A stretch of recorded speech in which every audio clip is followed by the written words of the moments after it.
चलो चलो जल्दी से, जल्दी आ जाओ मैदान में, देर मत करो।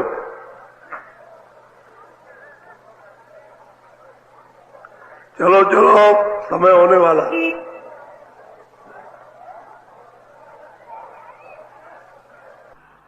जल्दी निकल आओ जल्दी। आज बहुत अच्छा सुनाऊंगा, आपकी समझ में आएगा। दौड़ के आओ, सब सिर पर धोती रखो, ये सत्संग है। जय गुरुदेव।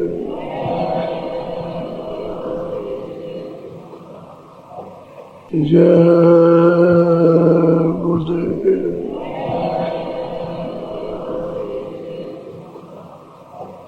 जय गुरुदेव नाम किसका, जय गुरुदेव नाम किसका।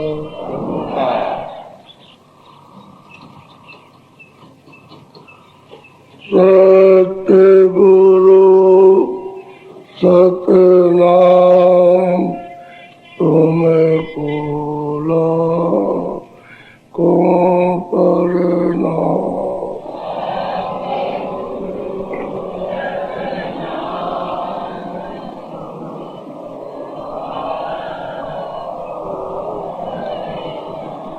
सतगुरु सतनाम तुम्हें बोला को प्रणाम।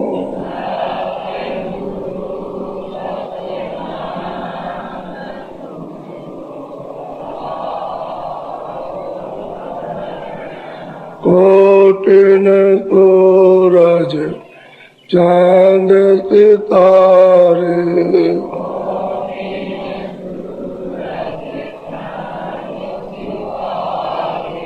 कोटिन सूरज चांद सितारे,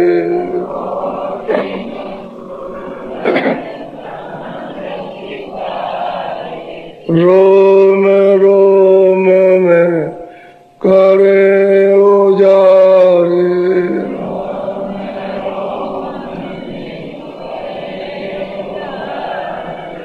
रोम रोम में करे उजारे।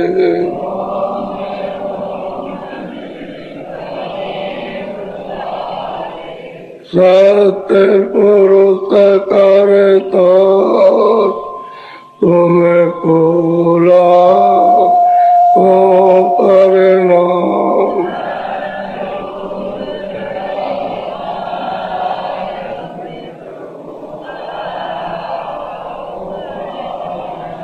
अरे वो सूरज चांद सितारे,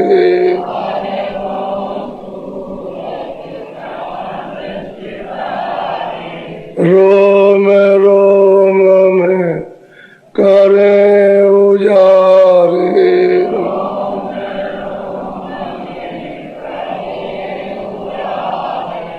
अलग पुरुष करता तुम्हें खोला को प्रणाम।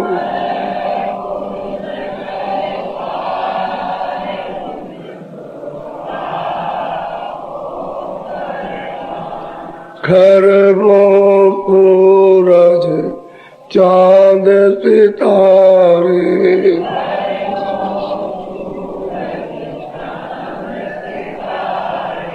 रोम रोम में करे उजारे,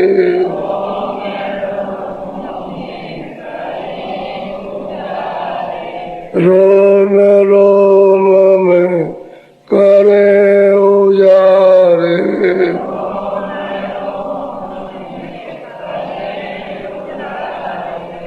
अगम पुरुष करता तुम्हें खोला को प्रणाम।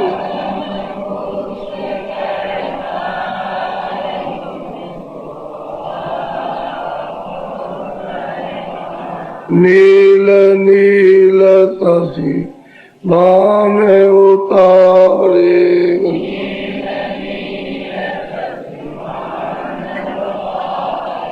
नील नील शशि भान उतारे,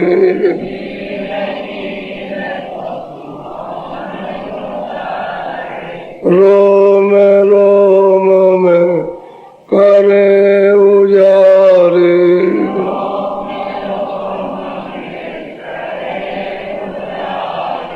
रोम रोम में करे उजारे,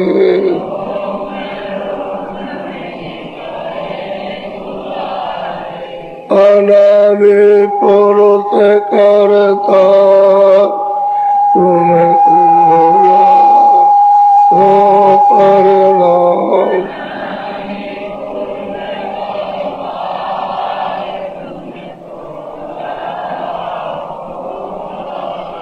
अनादि पुरुष करता तुम्हें कोला ओ परिणाम,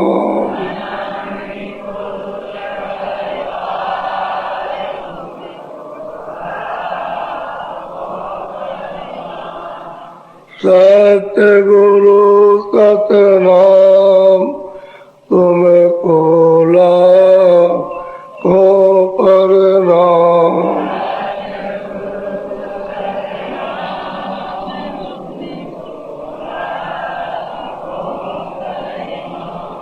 तुम्हें कोला को परिणाम,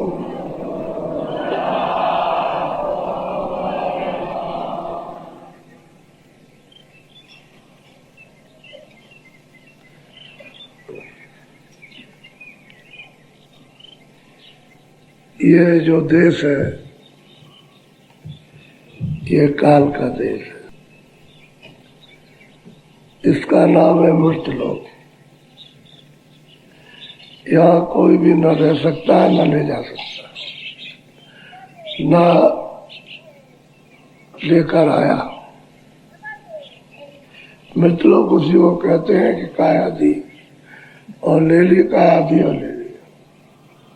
इसी का नाम मृत्यलोक और काल का देश है। और जो चीजें हमको दे दे वो सब ले दे, ये अपना देश नहीं है। और इतने युग और कल्प और इतने सतयुग त्रेता द्वापर बीत गए जिसकी कोई गिनती नहीं। इतने दिन हमको यहाँ रहते रहते हो गए, इसलिए हम अपने घर का पता ठिकाना, उसकी जात, उसका रस, उसकी शक्ति, उसका ज्ञान, उसका आनंद, ये सब हम बिसर गए और अब हम मानने के लिए तैयार नहीं है। जितने भी प्रमाण आप लेते और देते हो सब काल के देते हो, और ये सब प्रमाण स्थिर नहीं है, सब चलायमान है, परिवर्तनशील है। इसलिए ये देश आपका नहीं है। अपने देश की संतों की कृपा, महापुरुषों की दया हुई। इस कलयुग में 700 वर्ष के अंदर तब से बराबर महात्मा आ रहे हैं और आपको जगा रहे, आपका, आपके घर का पूरा पता ठिकाना और सब कुछ सुना रहे और चलने की मदद और हर तरह का सहयोग दे रहे। तो आपको अपने घर में जाने की तैयारी और सहयोग लेना चाहिए। तैयारी करो, सहयोग ले लो, बदलते हुए यहाँ से निकल चलो और परम घर में सुख सागर में पहुंच जाओ, ताकि तुम्हारा फिर तुम्हारा न जन्म हो, न मरण हो और न काल के देश में आओ। वो है त्याग देश है। तो ये जो कुछ भी देख रहे हो सब वो माया की छाया है, उसकी खाली छाया है। माया कहाँ बैठी है और क्या कर रही हो तो आपको पता नहीं, उसकी छाया रम रही है सब जगह। छाया है और छाया गायब हो जाएगी, हम लोग और छाया के लिए रोते जाते हैं। और यहाँ कोई किसी का नहीं। कोई आदमी कहे कि मेरा यह है, मेरा रिश्तेदार, मेरे बच्चे, ये सब झूठी बात है। ये तुम्हारे मानने का रिश्ता नाता है, बाकी तुम्हारा कोई नहीं। क्यों? अगर तुम्हारा हो तो बाप अपने बाप को और माँ को क्यों छोड़ दे? और अगर बच्चे तुम्हारे हो तो बाप अपने बच्चों को क्यों निकाल दे कि तुम चले जाओ कमाओ? हर घर में कोई ऐसा घर नहीं जिसमें ना हो। तो तुम्हारा हक कौन है?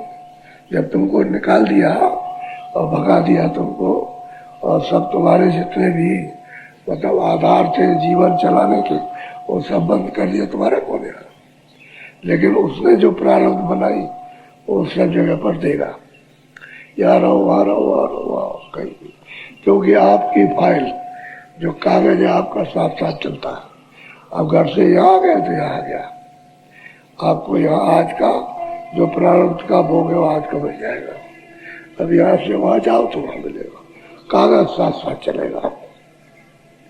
यदि कागज घर पे छोड़ के नहीं आओगे, कागज साथ चलेगा प्रारब्ध का, और आज का ये शरीर की रक्षा का आज का भोग आपको मिल जाएगा। जहाँ जाओगे, यहाँ से घर न जाओ, दिल्ली की तरफ जाओ और पीछे जाओ तो वहाँ भी आपका कागज साथ रहेगा, वो मिलेगा। तो तुम जो सोचते हो कि नहीं हमको वही मिल जाएगा, तुम्हारी भूल है। वहां से घर छोड़ के आए यहाँ से इधर रोज मिलेगा। जहाँ जाओगे तो महाराष्ट्र में जाओ, तुम चले जाओ बंगाल गोवा चले जाओ, वहां मिलेगा रोज। तो तुम फिर क्यों नहीं उस पर विश्वास करते और अपने पर जो उसने प्रारब्ध बना दिया हमारे ऊपर रखा, लेकिन उसको छोड़ के वो पागल हो रहे हैं उन सब चीजों के साथ। अब आपको वो भी टाइम है। एक मास्टर साहब थे मौलवी, स्कूल में पढ़ाते थे। सस्ती के जमाने में उनको अच्छी तनख्वाह मिलती थी, जिससे वो अपने बाल बच्चों को खिलावटी कपड़े पहनाते बचा भी लेते थे।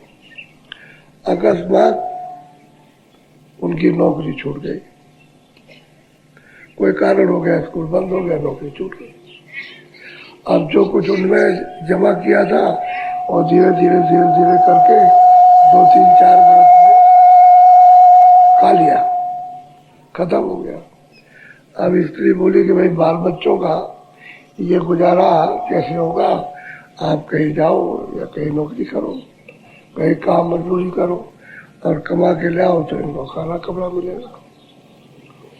तो मौलवी साहब हर रोज की बात से तंग आ गए। तो वो पढ़े लिखे तो थे, तो उन्होंने कहा अच्छा मैं चला जाऊंगा परदेश में, ठीक है तुम रहो। तो उसने कहा मैं आपके बगैर नहीं रह सकता, मैं मर जाऊंगा। अगर आप चले गए तो मैं मर जाऊंगा, जिंदा नहीं रह सकता। उस औरत ने, उनकी बीवी ने ये कहा। तो मौलवी साहब बड़े चिंतित हुए, कहने लगे भाई अब मैं जा रहा हूँ बाहर, कहीं कमा कुमा के लाऊंगा तो गुजारा होगा, और अब कहती है कि मैं आपके बगैर जिंदा नहीं रहता। तो पढ़े लिखे थे, उन्होंने दीवार पर अपनी तस्वीर बनाई। अपनी दीवार के ऊपर जैसी उनकी दाढ़ी है और जैसे उनके बाल है, जैसे हाथ पैर है, तो उन्होंने बना दिया तस्वीर को, बना बुनू के और तैयार कर। और अपनी बीवी से बोले कि देखो तुम रोज सुबह और शाम तुम इस तस्वीर का दर्शन कर लिया, इसका दीदार कर लिया करना। कहेगा हाँ ये ठीक है, ये ठीक है, तब तो मैं जिंदा रह जाऊंगा। तो ठीक है। और वो बेचारे फटे कपड़े, तो कुछ फटे पहने थे और उनके पास तो कुछ रहे नहीं, तो एक फटे कपड़े उठा लिए, कह लगे कहीं जरूरत पड़ेगी बदल लेंगे, और चल दिए। तो चलते चलते 4-6-10 यानी कोस गए। तो अब उन्होंने हाथ लगाया, आंखों से तो चश्मा भूल गए। तो उनका बड़ा मुश्किल हो गया, अब क्या किया जाए। तो एक फकीर जा रहे थे, तो जमीन को ऐसे फूकते थे और चींटी कीड़ा उसको हटा दें तब पैर रखे। तो फकीर साहब मौलवी साहब ने कहा ऐसा फकीर कहाँ मिलेगा जो इतना रहमान इतना दयालु हो कि चींटी कीड़ा मिल जाए उसको कर पैर रखे, ये तो बहुत ही ऊंचा फकीर है। कहने लगे कि फकीर साहब मेरा चश्मा रह गया है, मैं बहुत तेजी से जाऊंगा और चश्मा रह गया कि मैं परदेश जा रहा हूँ तो मेरे पास पैसे नहीं है, फिर मैं देख नहीं पाऊंगा, तो चश्मा रह गया तो मैं चश्मा ले आऊँ। अब वो चलते चलते चलते ट्रेन तो लगाई तो 4-6-8 घंटे लगे उनको। तो पहुंचे तो जब घर में जब घुसे तो उस बीवी का दोस्त और बीवी एक ही चौकी पर और बैठ करके पान खा रहे,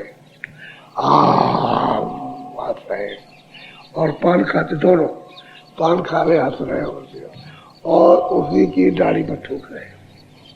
मौलवी साहब ने जो दीवार में फोटो बनाई थी वो वहीं पर चौकी और ऐसे कर रहे। तो जब मौलवी साहब कमरे में घुसे और इनको देखा और अपनी फोटो, तो सब थूका हुआ वही पान, सब उसी पर थूक।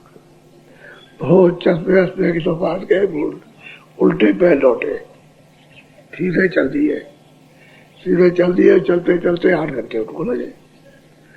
तो फकीर वहां से गायब हो गया। जब वहां पहुंचे तो फकीर और पोटी सब गायब।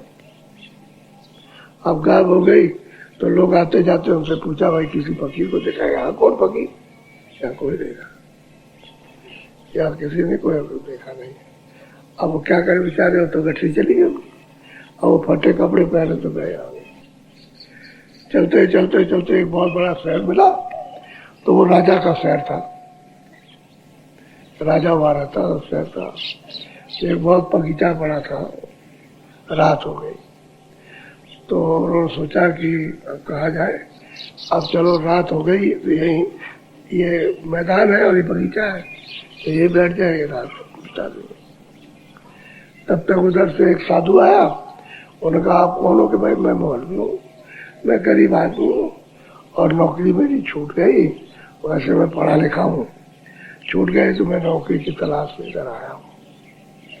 इधर से शाम हो गई तो मैं यहाँ थोड़ी रात को विश्राम कर लूंगा और चला जाऊंगा। तो पहले तो उन्होंने कह दिया कि अच्छा यहाँ ठहर सकते हो, और पता नहीं फिर क्या बात उनकी हुई और क्या विचार बने, तो उनसे कहा कि आप हमारे बगीचे में नहीं ठहर सकते, आप बाहर निकल जाओ। अब उन्होंने सोचा कि मैं अंधेरा हो गया तो मैं इधर जाऊं कि उधर तो कोई रास्ता नहीं मालूम, तो बस वही पेड़ के नीचे बैठ गए। वो लोग कह के चले गए और बैठे रहे वो अपना, कुछ सोए कुछ जगह, कुछ सोए कुछ जगह। अब इस तरह से और रोटी पानी उनको वहां अब मिला रहे, उनको रोटी पानी, रात को भूखे रह गए। अब उन्होंने क्या देखा कि 10 बजे राजा के यहाँ से रानी उस बगीचे में साधु को सोने की थाली, कटोरी, चम्मच और लोटा ये सब खाना खिलाने आती थी। तो साधु ने खूब खाया, अपना मतलब है सोने की थाली और लोटा और कटोरी और ये सब। और जब वो चली गई तो उन्होंने देखा, वो गई तो देखा उन्होंने ये तो सोने की थाली है, सोने का लोटा है, गिलास है, चम्मच है, ये सब कुछ है। तो उन्होंने धोनी में उसको, धोनी थी, धोनी को निकाला और उसी के नीचे दबा दिया, ऊपर से धोनी कर दी, आग जल रही है ऊपर नीचे काट दिया। अब वो मतलब ये जब थाली नहीं पहुंची तो वहां सुबह तड़के शोर मच गया, नौकर चाकर बोले कि थाली किधर गई, थाली किधर गई, गिलास किधर, लोटा किधर गया सोने का। तो कहीं मतलब ये है कि वो रानी साहब ले गई थी और वो तो किधर चला गया, कहाँ गया ये वो। अब ढूंढा तो कहीं, नौकरों से पूछा, आप ढूंढा, वहां आए तो महात्मा से पूछा कि भाई सोने की थाली आई थी, खाना आया था, तो यहाँ कोई ले तो नहीं गया? चले गए, यहाँ कौन ले जाएगा, या नहीं, जाओ। अब ये तलाश किया तो जब उजाला हुआ तो पेड़ के नीचे मौलवी साहब बैठे थे, तो पकड़ लिया उन्होंने, हाथ पकड़ लिया और कह रहे ये चोर है। मौलवी साहब को। वो साधु सब बोले यही चोर है, इसी ने थाली ली है इसने। और रात को वो सब देखते रहे उसी पेड़ के नीचे, क्योंकि वहां तो उजाला नहीं था, वहां उजाला था। वो सब ऐसे करके देखते रहे, जो भी करामात थी वो सब देखते रहे कि वो धुनी हटाई गई और गड्ढा किया गया, उसके नीचे थाली लोटा गिलास दबा दिया गया। वो सब देखते रहे कि उसको पकड़ लिया कि यही चोर है। अब वो कहे भाई हम नहीं चोर होता, कि नहीं तू ही चोर हो। तो ले गए फिर, तो चोर पकड़ लिया, चोर पकड़ लिया। तो बस सिपाही आए, राजा के दरबार में ले गए और सुबह उसको वहां बंद रखा। सुबह उसको पेश कर दिया, जब कोर्ट लगा था पेश कर दिया। तो आज लगे तुमने कोई चोरी की है? और कहा मैंने तो सरकार ने चोरी, मुझे तो मालूम। कह लगे तुमको ये पता नहीं है कि राजा के महल से यानी सोने की थाली लोटा गिलास यहाँ से गया, वो वापस लौट के नहीं आया। कह रहे हमको नहीं मालूम, हमने दे दिया। तो क्या, तो जो और लोग ले गए थे कि यही चोर है, किसी ने कहीं रखा। तो उन्होंने कहा कि हजूर सरकार, मेरी एक अर्ज है।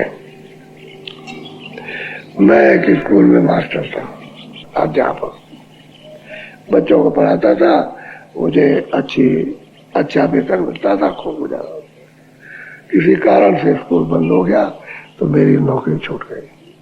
मेरे पास जो कुछ हुआ था 4-5 साल तक चुपचाप बैठ करके खाया। और जब वो खत्म हो गया तो मेरी बीवी ने कहा कि आप बैठे बैठे क्या करते हो, कहीं से मजदूरी करके और कहीं से कमा के लाओ, तब ये बच्चों का तुम्हारा गुजारा होगा। तो मैं जब चलने लगा तो मेरी बीवी ने कहा कि मैं तुम्हारे बगैर जिंदा नहीं रह सकता, मैं मर जाऊंगा।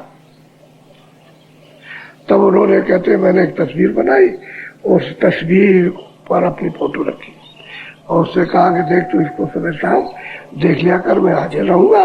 और कह रहे हाँ ठीक है। तो मैं जब घर से निकला तो एक पोटली लेके निकला कपड़े में, और मैं अपना चश्मा भूल गया। तो मैं कुछ मील जा करके दूर पहुंचा तो मुझे याद आ गया कि मैं चश्मा भूल गया हूँ, मेरे पास पैसे नहीं है, तो मैं चश्मा कहाँ से बनवाऊंगा। तो कहा राजन, पहले तो मैंने देखा घर की नारी, जब मैं चश्मा लेने गया वापिस तो मैंने देखा अपने यार के साथ खूब पान खा रही है, वो भी और दोनों हाँ का हंस रहे और कहते मेरी दाढ़ी पर ये दोनों के दोनों थूक रहे। और मैंने खड़े होकर के देखा तो मैंने अपनी पहले नारी को देखा, खावे पान और थूके दाढ़ी। तो मैंने चश्मा कुछ नहीं दिया, उल्टे पैर चला। जब मैं आया तो रास्ते में जब मैं वापस जाने लगा तो एक फकीर फूंक करके जमीन और पैर रखते थे कि कोई चीटी न मर जाए, तब आगे पैर बढ़ाते थे। तो मैंने कहा ऐसा फकीर और कौन मिलेगा। मैंने उनसे कहा ये हमारी पोटलियां रखी है, मैं जाता हूँ अभी चश्मा लेके आता हूँ। तो वो फकीर हमारी गठरी को ले गया। तो कहते हैं फिर देखे फूका त्यागी, यानी जमीन पर फूक करके पैर रखने वाले फूका त्यागी देखे और गठरी ले गए तीर, यानी गठरी चंपत कर ले गए। ये मैंने अपनी आंखों से देखा। फिर मैंने यहाँ में आया तो रात हो गई, तो मैं आगे जाने वाला था लेकिन अब रास्ता नहीं मालूम तो कहाँ जाता। तो मैंने पूछा कि मैं रात को ठहर जाऊंगा और सुबह चला जाऊंगा। इन्होंने महात्मा जी ने इन्होंने कहा कि नहीं आप रह सकते हो। तो मैं पेड़ के नीचे रह गया। फिर साधु आए, उन्होंने कहा नहीं तो मैं नहीं रह सकते, बगीचे से निकल जाओ। तो मैं सरकार कहाँ जाता, मैं चुपचाप वहां बैठा रहा। कभी मुझे नींद आया, कभी ऐसे में तो भूखा प्यासा, तो मैं कहीं जा भी नहीं सकता था रोटी मांगने। तो रात को जब 10 बजा तो रानी साहिबा खाना लेकर के सोने की थाली और लोटा और गिलास ये सब ले आई और उनको दिया। उन्होंने कहा रानी साहब चली गई। उसके बाद में वही थाली सोने की इन्होंने धुनी हटाई, आगे जल रही तो उसको उठाया, उसके नीचे रख दिया और फिर उसके ऊपर धुन जलाने लगे। ये वो सब देख रहे थे। तो उन्होंने कहा कि भाई राजा की फिर देखी रानी और थाली लेकर भोजन लेकर के महात्मा जी के पास आई, खिलाया और फिर उसके बाद सोने की थाली धोने में दबा दी।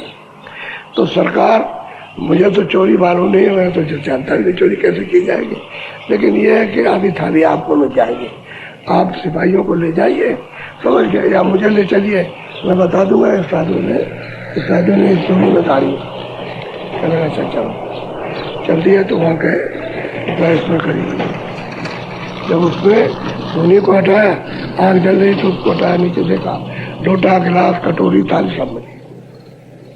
कह लगे तुम बहुत अच्छे हो, ये चोरी तो दूसरे ने की, तुमको बताना चाहते, तुम बहुत अच्छे, तुम यहाँ रहो, अभी आ रहो। तो राजा ने एक स्कूल खोल दिया और उसमें नौकर 300 रुपए तनख्वाह, सस्ती के जमाने में 300 रुपए। उसने सोचा कि चलो ठीक है, अपने को तो नौकरी के लिए निकले थे, काम मिल जाए, काम मिल गया, चलो बच्चों को पढ़ाएंगे और जो कुछ होगा अपना गुजारा करेंगे। औरत को छोड़ दिया, क्योंकि उसने देख लिया वो तो अपने यारों के साथ दोस्ती करती है और मौलवी साहब की दाढ़ी पे टूटती है, तो उसका तो इसलिए तुरंत टूट गया, उसका राय नहीं। इसलिए किसको कहते हैं, फिर उनको देखा फूकाते हैं, फिर यहाँ बगीचे में महात्माओं को देखा उसने। अब ऐसे कोई किसी का नहीं है, ना कोई रास्ते में मिला किसी का, ना वहां घर में, वो भी कोई किसी का नहीं। और तुम मेरा वैसे फंसे पड़े हो, ये काल का देश है, तुमको नहीं मालूम है कि तुम कहाँ कहाँ ठग लिए जाओ और कहाँ कहाँ तुम्हारा हरण हो जाए, कुछ पता नहीं है। अरे भाई, अपने करने की तैयारी करो, चार की मनुष्य तन है या मूलक है, ये बार बार नहीं मिलता है। अब की बार उसने दे दिया और कहा है कि देखो मेरा ये शरीर है, मैंने किराए पर दिया, तुम अपनी जीवात्मा को इसमें जगा के और मालिक के पास पहुंचा दो, ताकि हम दोषी न रहें कि हमने इसको मौका नहीं दिया।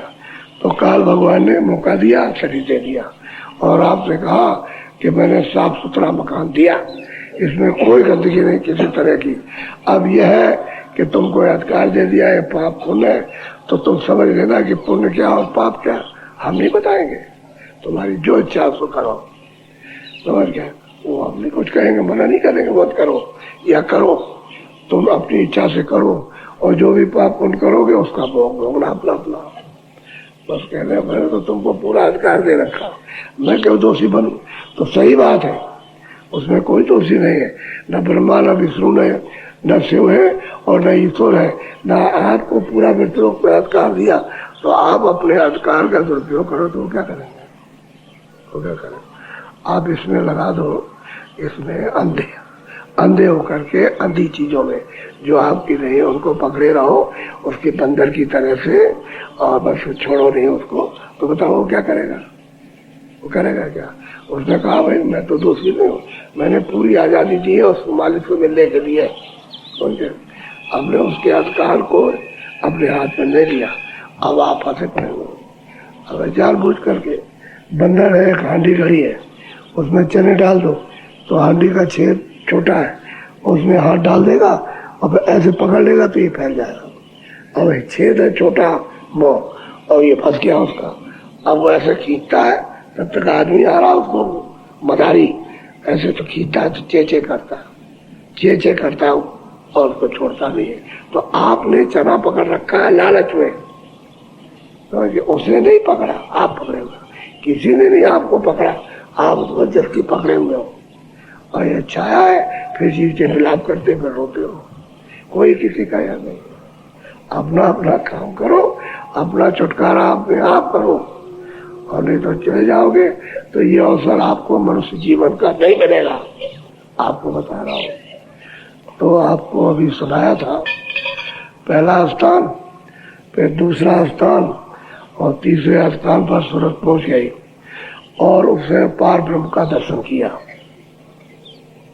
भवसागर से पार उतर गई, पार। अब जरा चौथा स्थान समझ लीजिए आप। आपको 5 स्थान बताए, पहला, दूसरा, तीसरा, चौथा और 5। आपको चढ़ने के 5 और उसकी आवाज आपकी यहाँ आंखों के सामने तक आ रही है, बराबर सामने से ऐसे टांग रखी उसने कि जब तुम चाहो तब इसको पकड़ लो और तुम चढ़ जाओ। क्यों कि ये ऐसे टंगी हुई है। तो इस औरत ने इस आवाज को छोड़ दिया, पकड़ना पकड़े थी, छोड़ दिया। अब जब वो छूट गई और इस बाजार में जब उतरी इधर उधर देखने के लिए, तो अब वो अब डोरी नहीं मिलाई, तो अपने घर में चढ़ के कैसे जाओगे? वो तो नाम का आधार शब्द का है, शब्दी से आई है, शब्दी से जाएगी। और सूरज शब्द खुद है, वो शब्द ही है वो, लेकिन बीच में खोल जो गंदगी का चढ़ गया उसके साथ, उसकी वजह से उस शब्द से नहीं मिल सकती। और गंदगी हट जाए फट से मिल जाएगी, और जैसे मिली वैसे चढ़ जाएगी। तो तुम्हारे पास आवाज आ रही, और तुम आवाज को जब तक भेदी न मिले तब तक सुन नहीं सकते हो। तो वही तो उसकी कृपा है कि मनुष्य